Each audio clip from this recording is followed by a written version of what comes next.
Hello everybody, and welcome back to a brand new video. In today's video, we'll be looking at the 2022 House elections. This is going to be a long video, it's my final prediction, and so I think like the video, subscribe to the channel if you're not already, and we're just going to get into it here. So, our first state is Alaska. Alaska, you already know I'm going to put this as lean Democratic. Mary Peltola, the incumbent, very popular, polling very well in the couple of surveys she's gotten. She's beating Nick Begich and Sarah Palin by a few points in them. And so you would expect there to be some level of support for her among Republicans, which we're seeing in the polls. And most Republicans have privately conceded that they don't think Palin can beat Peltola just because Palin's so unpopular. And unless Begich can get a miracle and come in second and get all the Palin votes to rank him second, looking like Peltola is going to get reelected this year. Arizona, let's talk about a few of these seats. So Arizona 2, this is a flip. It's a Trump-less 8 seat. Again, it kind of got gerrymandered into being more Republican. It has a Democratic incumbent, but he's going to lose by a similar amount, although I think he'll put up a better, decent showing here. Arizona 1 and Arizona 6. And, both these seats are narrow Biden. They're about Biden plus 1 each, but the Democrats have essentially cut off both of them. They don't really think they can actually win them. These are very... I guess interesting seats for 2024 because they think that they would give Democrats a path to the House majority. But at this point, these seats, the polls are favoring Republicans, and Republicans are actually outspending Democrats massively here. Now, Arizona District 4, I think this one's going to stay blue by 5 or 6 points. It's Biden plus 10, Democratic incumbent who outran Biden by a point or so in 2020. So I think it's going to stay with the Democratic Party. California, we've got a lot to talk about here. So starting with, actually, I do want to eliminate some of these seats because some of these seats are not competitive. In all honesty, these seats are likely D. These seats are likely R. Young Kim's likely R. Won't let me click Young Kim likely R. And so yeah, let's just get started. We're going to get into our SoCal seats. So starting with the 49th and 47th, these are both similar. They're lean D. They're Biden plus 13, Biden plus 14 seats. I know that Dave Wasserman came out yesterday and he said that Mike Levin's going to lose. I don't buy that. It's a Biden plus 13.5 seat, and he did pretty well in the primary. Again, there's still a chance he could go down because the early vote doesn't look amazing for him, but it isn't bad enough where I think it's going to flip red. It's still a double-digit Biden seat. Now, another seat where the early vote looks, a bit, dicey for the incumbent is California 41. I'm moving it from likely R to lean R. Again, right now the early vote in this district is actually quite blue, and it is pointing more towards a narrow Democratic victory, especially with the turnout in Palm Springs, just the bluest part of the district. Now, do I buy that? No, I think the election day vote's going to be pretty strong for Ken Calvert in this seat, but still, I'm a bit more cautious he wins it about his victory here. Now that we've had some early vote data, that's not favoring him. Similar thing with Michelle Steele in California 45. She's doing decently well in the early vote. Jay Chen, I don't think is favored to win, but he has a chance, and I think I'll put it as lean R for that reason. So again, it's one of the seats where you don't expect it to go blue, but it has a chance. Now, going over, let's get out of that view there. California 27, this is a flip. And I know a lot of people think Mike Garcia is going to hold on. But here's what I will say. Mike Garcia, the early vote there is about 2% redder than neighboring California 26, which is a Biden plus 19 seat. So you'd expect the seat to go for Julia Brownlee, the Democratic incumbent, by 11 or 12 points. And the early vote right now is only 2% bluer, or is only 2% redder in this district. And that lines up to a very solid Democratic pickup here. Now, I don't think it'll be a D plus 10 result, but there are storms here on election day, which could depress GOP turnout. Christy Smith is polling decently well, and, Garcia is going to get some crossover support, but I don't think it'll be enough to make him hold on here. So that's my hot take. My other hot take, though, a lot of people think that these seats are going to be reversed. They think California 22 is going to go blue, California 27 going to stay red. California 22 I'm going to put as red here for the sole reason that the early vote, I know I'm quoting it a lot in California, but it's a mail-in state, so it does tell us a lot more than you might expect. But California 22, early vote does not look great for Democrats right now. And they probably need about a D plus 10 electorate to beat Garcia or to beat Valadao because Valadao wins a lot of Democratic voters because he's a more moderate Republican. I think they're going to get close to a D plus 5 or D plus 6 electors. So I think Valadao is going to hold on by a point or two, give or take, maybe a margin of error of 2%. Either way, though, I think he's going to hold on against Rudy Salas. Although Rudy Salas is a good candidate, I think he could run again in 2024 and beat Valadao. California 13, lean D. I know there's been a lot of hype about it going red because the Central Valley looks pretty good for Republicans right now. And it's possible. I think in a bit of a more Republican environment than I'm expecting, it could flip to the Republicans. But for now, it's still a Biden plus 13 seat. I think we're going to stay with my lean D prediction. Colorado, we all know these seats. This is a Ed Perlmutter double-digit Biden seat. Going to stay blue. Lauren Boebert's seat, could maybe go into the lean column, but I'm going to keep it as likely. And then Colorado 8, excuse me, this is a lean Republican seat. Look, this seat tends to vote very in line with national environment. And unless we're in a Democratic to neutral environment, I don't think it's a toss up. Say we're in R+2.5 environment, which is what I'm expecting, probably stays, or probably it's a new seat, but it probably goes GOP. Barb Kirkmeyer's polling ahead of Yadira Caraveo in the most recent surveys we've seen.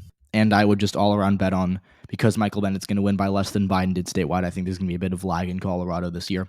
Connecticut, there's been some hype about these seats flipping, especially the 2nd district and the 5th district. But here's the thing, Connecticut, the Ned Lamont, the Democratic governor, is going to be the first Democrat governor really to win Connecticut by more than 5 points in like 30 or 40 years, because Connecticut governor races are always close, and they always tend to, in midterms, make these districts redder. And even in 2018, the Republicans did pretty well in Connecticut, even though it was a blue wave, because Bob Stefanowski got 46% of the vote statewide, and he only lost by 3. So, having those factors in the past helped them. This year, I don't think it's going to happen.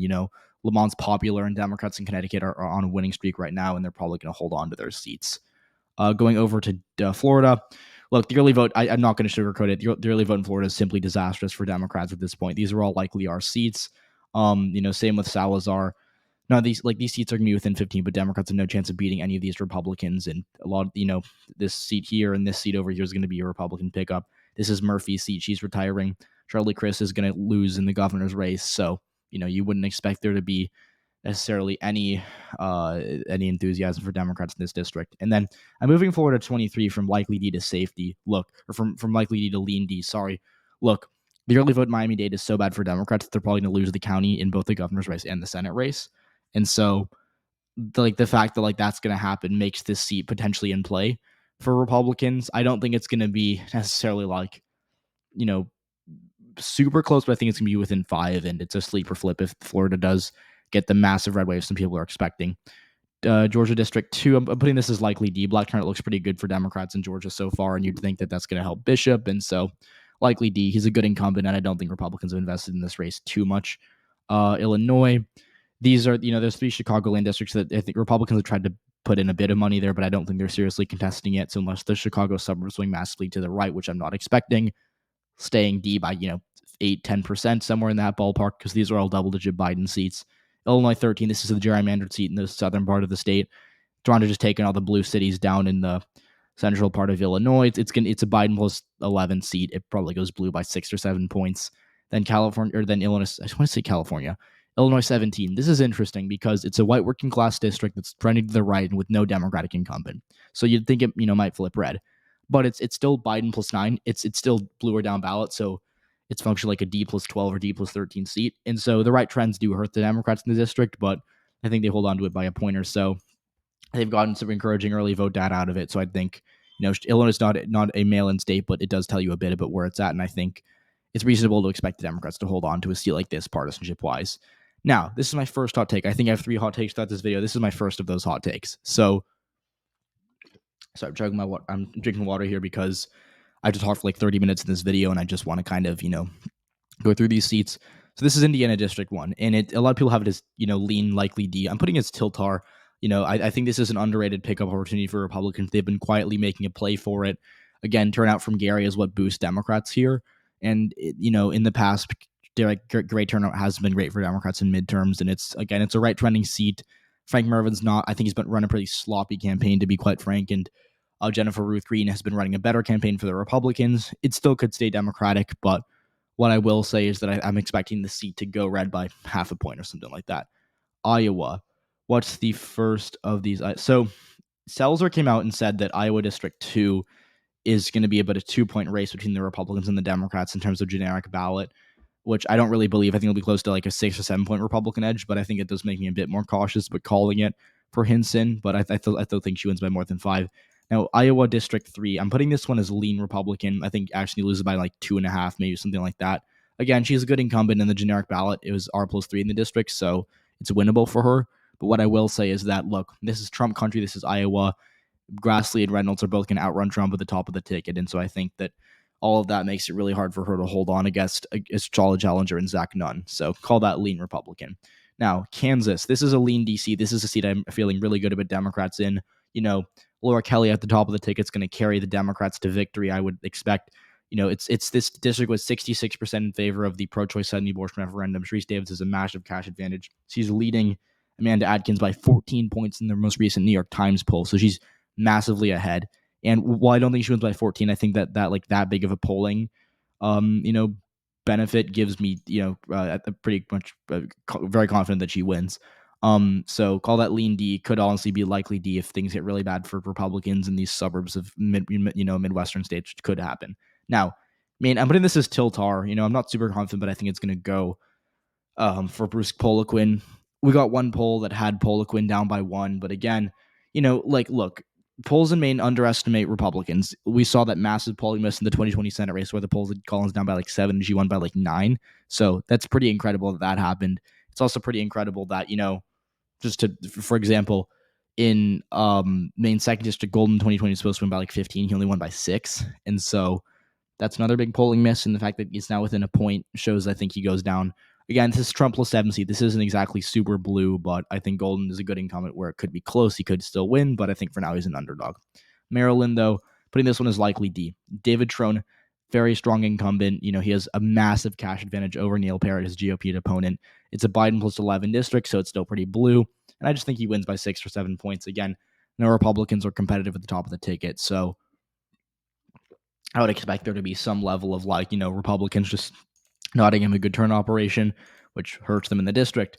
Now, Michigan got a lot of competitive seats here. Let's get through this. So Michigan districts 3 and 8 are lean D. Michigan District 3 is Biden plus 8.5.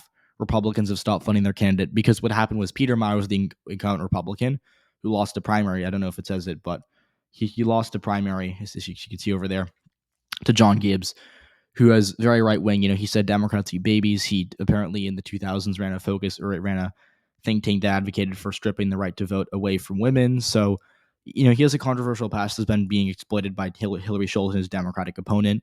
And this is a blue district. It's left trending territory.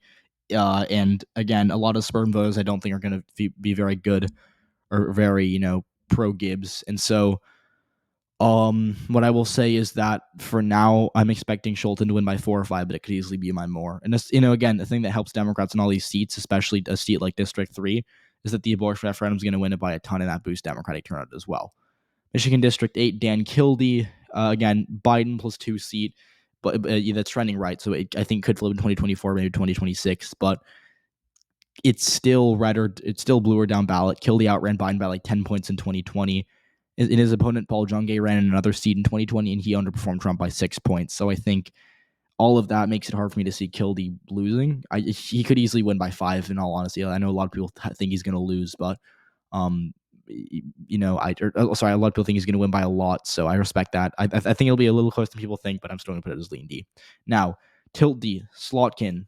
I know a lot of people think Slotkin's going to lose, but here, I'll tell you why. So, first of all, big cash advantage over Tom Barrett, who's her opponent. So she's been able to outfund, to out blitz him on the airwaves and out canvas him and you run a better campaign than he has within the district. And additionally, when talking about a seat like this, it's important to know that turnout benefits Democrats here. So in the primary back in, I want to say July or August, I remember. It was over the summer though. In the primary, what we saw was that Republicans almost outvoted I think they nearly outvoted Democrats statewide. Obviously, because Whitmer, the Democratic governor, had no primary challengers, so Democrats didn't really have a reason to vote, whereas Republicans had a contested primary. And so obviously in a contested primary, there were more votes. Duh, right? But in Michigan, District 7, for whatever reason, more Republicans came out, or more Democrats came out to vote. And that's because it's Whitmer's home district. She had a big turnout operation in the district, and I think she'll do it again this year. Again, trended, it flipped in 2020 from Trump to Biden. And Whitmer's going to win it in all likelihood. The abortion referendum is going to pass it pretty easily. So I would expect there to be a good amount of, voters that come out in the seat that are just going to boost Democratic support. And I could easily see it being a lean D as well. Just want to be cautious here. Now, Michigan District 10, this is a Trump plus, I think, 1 seat that there was some hope for Democrats originally, but Carl Marlink has not been able to raise money for the Democrats. They effectively cut him off. They don't think he can win. And while Whitmer might win the district at the top of the ticket, I wouldn't bet on her coattails being enough to carry Marlink to victory. He's down by 6 in the latest nonpartisan poll, and I think that's basically the amount he loses by. Minnesota, again, this is a likely RC, not really competitive there. Minnesota 2, though, this is interesting because So sadly, the legal marijuana now party nominee passed away, and originally there was like some hope from Republicans that that nominee would take away votes from Angie Craig, but now what's happened is they've or that no, that person, or I think it was a she, passed away unfortunately, and so now I don't think she'll be on the ballot, and that all those votes are going to go for Angie Craig in all likelihood, and that's why I think Craig's moving from a tilt D race to a lean D race, and in addition to that, um, the like the fact that the seat is Biden plus 7, it's left trending, and Tim Walz will probably carry at the top of the ticket. All those things benefit Democrats, and I think Republicans are just kind of locked out of Minnesota this year. Montana's our next state.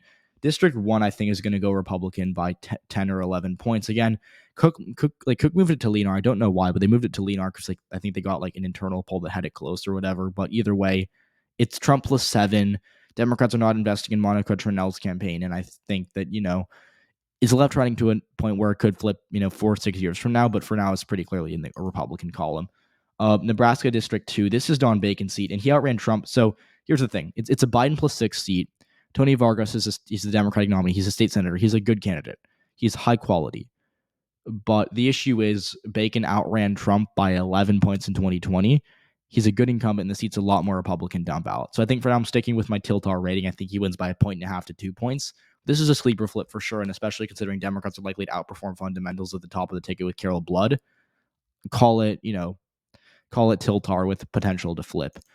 Nevada, we have, I'm feeling this before we're going to get John Rawlson's final prediction, but I'll just go with my gut here. I think these two seats are lean D because, again, District 4 and District 1 have decent Democratic firewalls and are like Biden plus, I want to say Biden plus 8 and Biden plus 7, so I think that's enough to stay blue.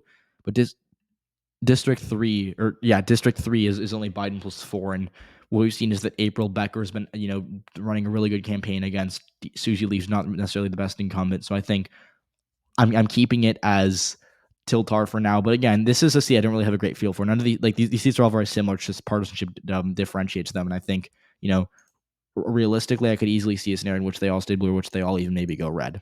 New Hampshire. This is Biden plus 9 territory and Custer's seat. She's a popular incumbent. She outran Biden by, I think, 2 or 3 points in 2020, and Bob Burns, the Republican opponent, has not really gotten funded by the National Party. So I think it's going to stay blue by 6 or 7 points, maybe even more. And then District 1, I think is going to stay blue, but only by a point or so. Carolyn Leavitt won the GOP nomination. She's not really been running a good campaign. She ran as a very MAGA populist type candidate, and that works well in like rural districts or in Midwestern districts or in working class districts. But this is a suburban left-running seat that's very pro-choice, very socially liberal, and in a state like New Hampshire, in a seat like this with a Democratic incumbent, you'd think it stays blue unless there's a big red wave. And I think I'd also expect Maggie Hassan to carry both these seats, although this one could be narrow. So I think it's going to stay blue, but I could see it flipping red. Just candidate quality is just not there for the GOP. New Jersey, some of these seats are pretty solid. Gottheimer is like the only likely D seat I think that could actually flip, but again, it's Biden plus 14, and he's a very good incumbent, so I think he'll hold on. District 7, this is like the competitive seat, New Jersey. So Tom Malinowski is the Democratic incumbent, and here's the thing: a lot of people think it's kind of like a guaranteed flip because the case is that this is a rematch of 2020. It's Tom Keene versus Tom Malinowski, and they ran against each other in 2020. It was in Malinowski only won by like a point in a Biden plus 10 seat. So he underperformed Biden by 9 points, and that was without the GOP actually funding Keene. So Keene did like really well in 2020, surprisingly well. This year he has national funding. He's in a seat that's 6 points redder, and Malinowski's now more controversial, and he's now in a in a more Republican leaning environment. So I think Keene's going to win, but I think it's going to be closer than people think. Because a lot of people are saying, "Oh, well, if you apply this way, Keene would lead by like 8." I don't think he'll. I think he'll be close to like a 3 or 4 point victory. But here's what I will say: Malinowski's path is that he has a big. Throughout this cycle, he's enjoyed a big fundraising advantage and a cash advantage over Keene, and I think that this seat is very, very left wing and very susceptible to a swing towards Democrats in the wake of the Dobbs decision. So I think it's lean R, not likely R, but I think Malinowski is a better chance than people think he has. Now, New Mexico, these two seats, these are Biden plus like 15. They're not going to flip red. I'd be pretty shocked if they did. Again, Democratic incumbents, these seats should not go blue or should not go red. This seat over here, I'm moving this from Tiltar to Tilt D. Look, the early vote is really good for Democrats in Mexico because right now they're up by like 67,000 votes. And in 2020, on election day, Republicans only netted 12,000 votes. And when you consider that we're in a stage where the election day votes can be less polarized because more Democrats are voting in person now than they did in 2020, lower turnout overall, which means there's just less votes cast in total because it's a midterm, not a presidential election. Republicans might not even net votes on election day. So that translates to like maybe, a massive loss in the state, which is why I think Ron Chetty is going to go down, and why I think that, Herschel, who again underperformed Trump by 5 points in 2020, is not necessarily the best incumbent, is going to go down to Gabe Vasquez. Now, I was originally skeptical of Vasquez because he's more of a progressive. I don't think he's running that great of a campaign.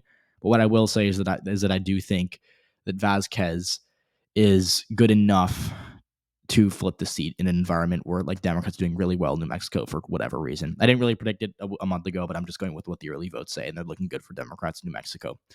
New York, let's talk about this state. So Lee Zeldin running for governor, doing very well. I don't think he'll win, but I think he'll come pretty close to winning, pretty close to like kind of making it competitive. So that gives Republicans a big boost in these two Long Island seats, as well as Staten Island over here. This is basically safe R. But here's what I will say. I have another hot take here, and I think New York 3, this is Biden plus 8. I think it flips red. Again, this is a seat that is right trending. No Democratic incumbent, and the Republicans have been running very moderate, pro-choice. I think a Republican who appeals to a lot of Democratic voters who might not be satisfied with Hochul and the party itself. So that creates, a lot of swing towards Zeldin and Republicans. And then in addition to that, Long Island itself has been like Republicans in Long Island have been like massively turning out to vote, and so I think that will keep this seat just narrowly, or just will flip the seat narrowly to Republicans. District 4, though, I think that stays blue. I don't know the exact. Let me see. New York District 4. It's Biden plus 15. I think it'll go blue by 4 or 5 points, something like that. And then, whoops, I forgot about that. Now, moving upstate, got a few competitive seats here. I don't even know why the 25th is rated as, the partisanship of it is, it's Biden plus 20. I don't think it's going to flip. I think it'll be, D plus 15 or whatever. But these seats are interesting. So I think Sean Patrick Maloney and Pat Ryan are going to hold on. Pat Ryan, again, he outran in that special election back in August. He outran Biden by a point, and, he did this despite being a massive underdog. He's now in a seat that's like 7 points bluer, and he has a weaker Republican opponent. I think he wins by 5, and he could honestly be likely. I'm just being cautious here. Sean Patrick Maloney. Fun fact, I was actually in his district yesterday. I went to a grocery store in his district, and I obviously saw a lot of signs for him, as well as his Republican opponent. But yeah, I was in his seat, so that's fun. But anyways, more importantly, this is a Biden plus, I want to say 10 district. Yeah, like this is Biden plus 10 territory. He is a decent incumbent who's massively, he's the chair of the DC, or the House Majority PAC, whatever they call it, or DCCC. And he's been funding himself a lot to, kind of hold on to his own seat. And so I think all of that to me makes me pretty confident that he'll win. Michael Lawler is not the best Republican candidate, and the turnout here doesn't look good enough for Republicans to win, even though Lee Zeldin might carry it at the top of the ticket. Now, here's another hot take. I know a lot of people think Mark Molinaro is going to come back and win the 19th. I think he loses. Again, in his special election, he underperformed Trump by 1 point, and he would have underperformed Trump by like 3 or 4 had it not been for his overperformance in Dutchess County. Now, Dutchess County is his home county. I think he was county commissioner or something of it, and he did very well in Dutchess County. It's his home base. It was what it propelled him to doing, being competitive district-wide back in the special election in August. Now, guess where Dutchess County is? Not in this district. It's actually in Pat Ryan's district. And so he's running a seat totally foreign to him. He doesn't even live there.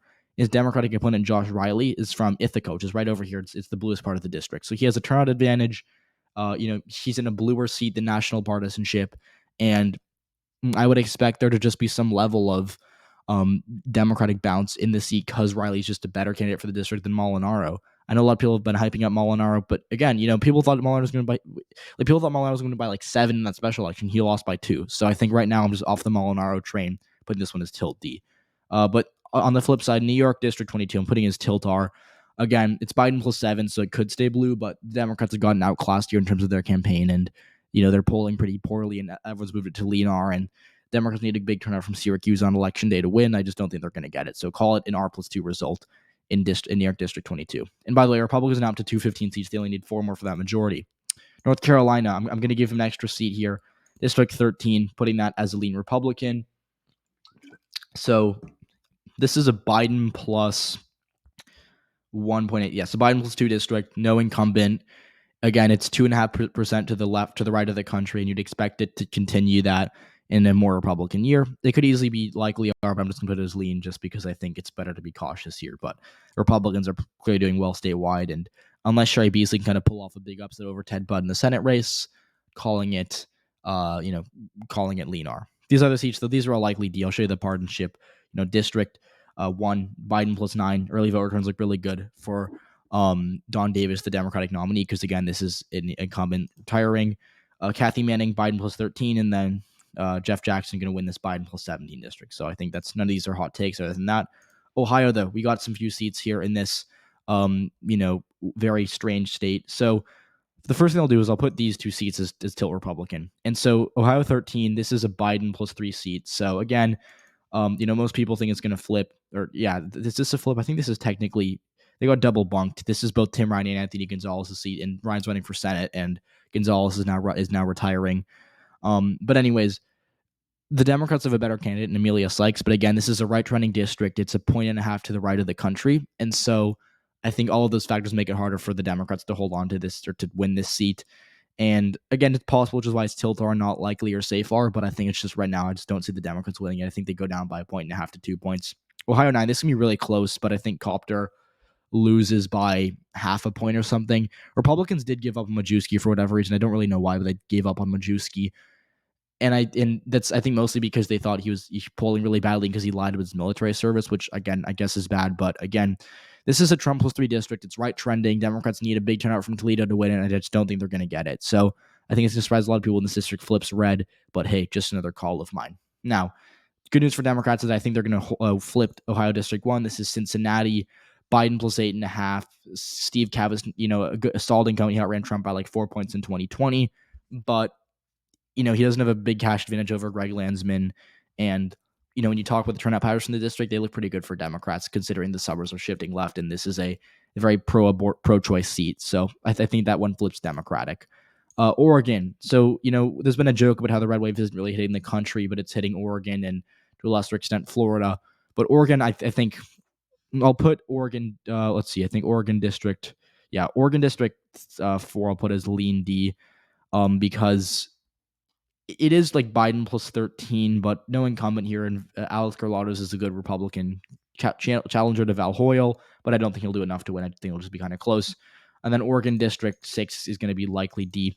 This is Andrea Salinas. I don't know why I blanked on her name. I know her very well. And Andrea Salinas, she won that contested primary. She's more of a progressive. I don't think she'll do as well in the suburbs, but she'll be able to hold on to the district. Again, like it's Biden plus 13. She'll probably win by like 7 or 8. I think she'll be okay. But unfortunately for Oregon progressives, I think that Jamie McLeod Skinner is going to lose Oregon District 5 again. She beat out Kurt Schrader, the controversial Democratic incumbent in the primary back in like June. And so I think, it's a Biden plus 9 seat. So I guess you could see it holding because of partisanship. But again, Lori Chavez Dramer has been running a good campaign. It's rated as lean R by the consensus. And so I think at this point, I'll put it as lean Republican as well, kind of just going along with the consensus here. Pennsylvania, got a few seats to talk about here, but I want to eliminate District 1, Brian Fitzpatrick, obviously consensus there. That's likely R. This district can be under 15. And then this Chester County district can be likely D. Now, these other seats are interesting. So first of all, District 12, I don't really think is competitive, but it's rated as likely D instead of safety because Mike Doyle is the incumbent. As you can see, District 12, Mike Doyle, Democratic incumbent, and he is not running for re-election this year. So the Republicans were able to nominate a guy named Mike Doyle. He's just a Republican, totally different guy, but he's just, as you can see, the similarly named GOP nominee, is running.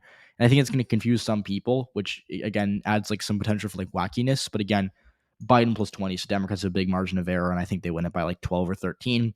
Again, also the early vote returns look really good for Democrats here, so I think they're going to be okay, even though there's some weirdness potentially happening there. Anyways, neighboring PA 17. I'm moving this from tilt D to tilt R. I don't know. It's just I don't really have any like massive takes on it, but what I will say is that again, Connor Lamb retiring was a bad move, and this seat will vote for Josh Shapiro and potentially John Fetterman, but it's red or down ballot, and Chris Deluge just doesn't have enough money to compete with Jeremy Schaefer, who is I think just a better candidate overall. So call that a narrow Republican pickup in Western Pennsylvania. And they're going to also pick up this District 7 by a 3 to 4 point margin. Susan Wild, just not the best candidate. Again, she is, she ran behind Biden by 2 points in 2020. She's now in a seat that's, again, 2% redder. Lisa Scheller is a decent candidate to challenge her. Not amazing, but also not terrible enough to lose. And, Wild's just getting outclassed, I think, in terms of campaign. She just has been really the best campaign. And I think at this point, to me, looks like she's going to go down tomorrow. It's crazy to see it's tomorrow, but I think she goes down. Pennsylvania 8, though, silver lining for Pennsylvania Democrats. I think Matt Cartwright does win. Again, it's Trump plus 3, which makes it a bit harder for him. But, he outran Biden by 8 in 2020. He's a really good incumbent. He has a massive cash advantage, massive base. A lot of Republicans vote for him. And his opponent, Jim Bognet, has ties to Saudi Arabia, which he's been exploiting massively in the district. So I think the Cartwright campaign has been really good, and I think he'll be able to hold on for another 2 years somehow, some way in this Trump-leaning district. Now, this district over here, this is the hotly contested race between Seth Magaziner and Alan Fung. And I'll say this, Alan Fung's been running a good campaign. It's a Biden plus 14 seat that he would not have otherwise been competitive in. Sorry, Biden plus 13 that he wouldn't have otherwise been competitive in.